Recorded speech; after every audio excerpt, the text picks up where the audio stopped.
Mathieu, notre spécialiste bande dessinée évidemment, une deuxième BD dont on va parler ici, Moon, et la couverture est plutôt intrigante mon cher Mathieu. Oui, c'est un roman graphique à l'ambiance singulière, un peu mélancolique, à l'image effectivement de la couverture, sur laquelle on voit deux ados sur un plongeoir. Ils sont sans doute montés là pour essayer de capter du réseau, puisqu'on voit que la jeune fille sur la couverture, elle scrute un peu le ciel, mais elle a son smartphone dans la main. Et en fait, Moon, c'est un portrait très juste, finement observé d'une période très particulière de la vie qu'on a tous connue, qui est l'adolescence.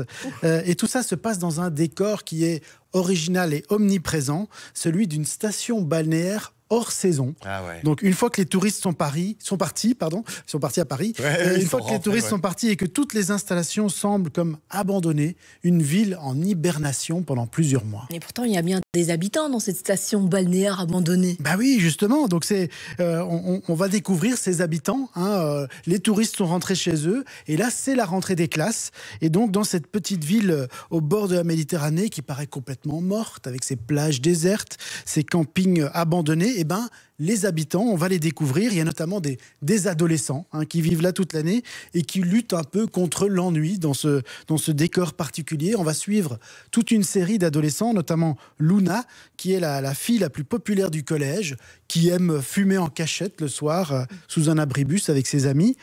Comme dans toutes les écoles, il y a aussi un groupe de garçons qui jouent un peu au dur, les caïds, surtout Loïc, qui est le chef de la bande.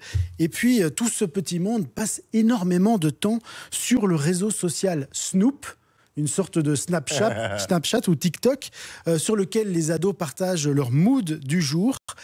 Le seul qui n'y va pas, c'est Gabriel, un adolescent à la mèche blanche qu'on surnomme Cosmos, parce que son père lui interdit d'avoir un smartphone. Ok, smartphone, réseaux sociaux, sauf qu'un jour tout va changer. Et oui, tout va changer le jour où un terrible orage s'abat sur la ville, l'antenne relais est foudroyée et pendant plusieurs semaines, la ville va se retrouver privée de toute connexion Internet. Un cataclysme évidemment pour les adolescents qui vont devoir réinventer leur quotidien, qui vont devoir trouver de nouvelles manières de se parler, de s'exprimer. Mais ça va évidemment être une expérience plutôt intéressante au final. Qui fait passer un message d'ailleurs, j'ai l'impression, entre les cases. C'est clair, c'est une bande dessinée qui amène à s'interroger un peu sur le lien social, mais aussi sur la place prise par les réseaux sociaux dans nos vies, et particulièrement dans la vie des ados évidemment.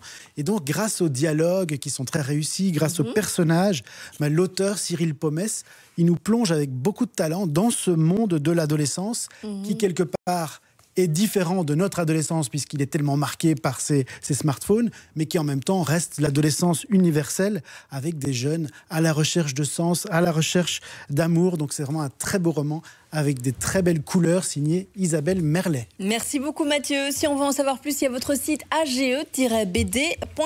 À la prochaine.